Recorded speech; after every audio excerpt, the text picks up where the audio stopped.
किसको नहीं चाहिए, लक्ष्मी सबको चाहिए।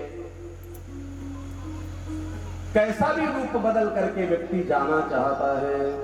आज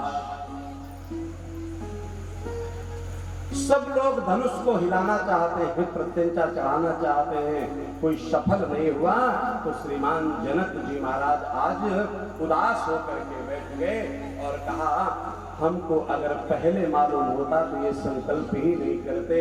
लग रहा है मैंने अपनी बेटी के साथ कोई अपराध कर दिया, कोई गलती कर दी। तो लक्ष्मण जी के स्वभाव को तो आप जानते हैं। लक्ष्मण जी तनक करके खड़े हो गए। आप क्या कहते हैं, उस पृथ्वी पर कोई वीर नहीं है? रघुवंश नमः जहां तो होई, जहां रघुवंश के लोग हों वहां ऐसी बातें नहीं किया करते। फिर गुरुदेव विश्वामित्र जी ने आदेशित कर दिया किसको? श्री राम जी को। उठो राम भंजो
जब देखा किसने धनुष को तोड़ा है, लक्ष्मण जी ने विनोद कर दिया।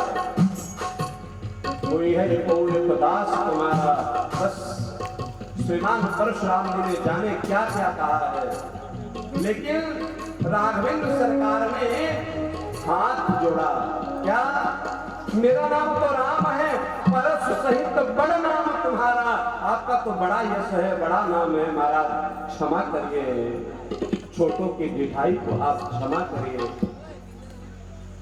आज अपने धनुष को पकड़ाया है और उस धनुष पर भगवान राघवेंद्र ने जब प्रत्यंचा चढ़ा दी तो समझ गए जो राम है वही परशुराम है, दोनों ही नारायण के अवतार हैं महाराज। ये जो अलग अलग धारा बहती चली जा रही है कि परशुराम जी ब्राह्मणों के हैं, फलाने देवताओं के हैं, आप सनातन धर्मी नहीं हो, सनातन धर्म का ढोंग करते हो।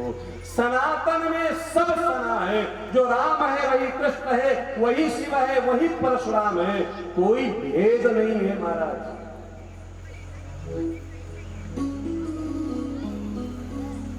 राम जीवन का आदर्श है और परशुराम उस आदर्श का जो भंजन करता है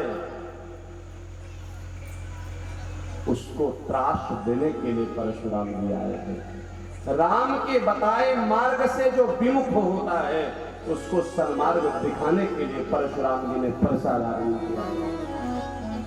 इसलिए राम को और परशुराम को अलग अलग नहीं देखना, जो राम है वही परशुराम है। अब तो महाराज मंच लगा हुआ है, किशोरी जी खड़ी हुई हैं हाथ में दिव्य माला लेकर के। राघवेंद्र सरकार पहुंच गए मंच पर, माला डालना चाहती है लेकिन माला डाले कैसे, क्योंकि राम जी ही थोड़ा लंबे भी हैं और एक तो मुकुट धारण कर रखा है। मुकुट धारण कर रखा है, तो मैया माला जानकी जी डालना चाहती है, लेकिन कुछ समझ में नहीं आता। तो जानकी जी ने अपनी माँ की तरफ देखा कि माँ इशारा कर दो, राम जी थोड़ा झुक जाए तो हम जयमाल डाल दें। तो मैया क्या कहती है, देखिए मर्यादा, मेरे घर में जामाता आया है, आप इसका वर्ण कर रही हो, मैं इसको झुकने के लिए बोलूं, ये ठीक बात नहीं है, मैं नहीं कह सकती। जनक जी की तरफ देखा, जनक जी ने कहा प्रतीक्षा करो जानकी, कोई न कोई मार्ग निकलेगा। राम जी की तरफ अनुनय की दृष्टि से देखा, राम जी को थोड़ा विनोद सूझा, वो भी चुप रहे महाराज। तो जनक जी ने कहा कि मैं तो कुछ नहीं कह सकता, मेरी धर्मपत्नी कुछ नहीं कह सकती, लेकिन गुरु तो आज्ञा दे सकते हैं। तो विश्वामित्र जी की तरफ देखा और विश्वामित्र जी से निवेदन किया नेत्रों के माध्यम से कि अरे गुरुजी, अपने शिष्य को इशारा करो, थोड़ा झुक तो जाए। तो कहते हैं विवाह होता है ना, तो सब अपनी अल्हड़ मस्ती में होते हैं। गुरुदेव ने कहा ये बच्चों का काम है, बच्चे जाने, हम इसमें बीच में नहीं पड़ते। तब फिर जानकी जी ने इशारा किया लक्ष्मण की तरफ, लक्ष्मण तेरी समझ में कुछ नहीं आता। लक्ष्मण समझ गए, क्यों? क्योंकि लक्ष्मण राम की मर्यादा और सीता की कितनी मर्यादा करते हैं कि मैं क्या बताऊं। जब उनको चूड़ामणि उतार करके दी गई कि देखो तुम पहचानते हो ये किसकी है, तो लक्ष्मण जी ने कहा मुख पर पहनने वाली कोई चीज, सर पर धारण करने वाली कोई चीज, हाथों की कोई चीज मैं जानता नहीं। अगर माँ के कहीं पायल हो, अगर बिछुआ कहीं पर हो, तो हम जरूर बता सकते हैं कि ये माँ का है। ये आदर्श है लक्ष्मण का मैया जानकी के प्रति। मैया जानकी ने कहा लक्ष्मण तुझे समझ नहीं आता। लक्ष्मण जी उठे हैं अपने महाराज आसन से और दौड़ करके गए, राघवेंद्र सरकार के चरणों में गिर गए। अरे प्रभु, जहां पर लोगों ने धनुष को हिलाया तक नहीं, आपने उठा करके उसको तोड़ डाला।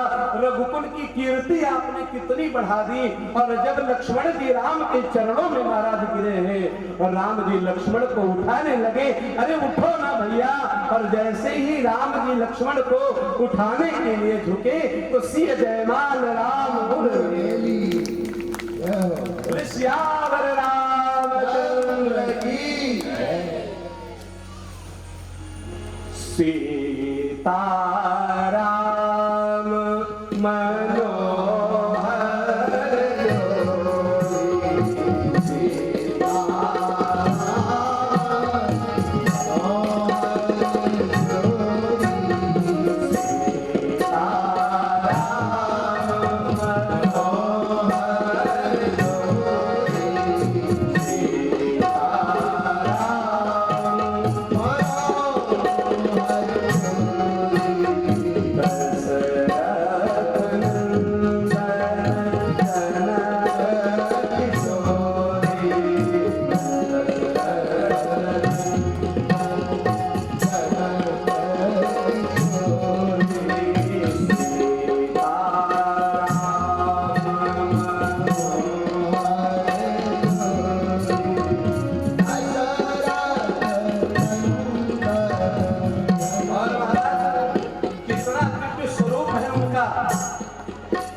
वर्णन नहीं किया जा सकता। साक्षात लक्ष्मी नारायण विराजमान है। रात्रि का समय है, जल्दी जल्दी दशरथ जी को संदेशा भेजा गया। दशरथ जी और दोनों बेटों को लेकर के आए तो श्रीमान जनक जी के और भाई हैं, उनकी पुत्रियां हैं महाराज। और मिला मांडवी, श्रुत कीर्ति, लक्ष्मण जी का, भरत जी का, शत्रुघ्न जी का विवाह सीता मैया की चचेरी बहनों के साथ संपन्न हुआ। एक साथ 4 मंडप बनाए गए हैं। सदानंद गुरुदेव मंत्र पाठ कर रहे हैं, जप कर रहे हैं। दिव्य विवाह संस्कार हो रहा है महाराज। विवाह संस्कार संपन्न हुआ। प्रातः काल हुई, विदाई की बेला आई है। आज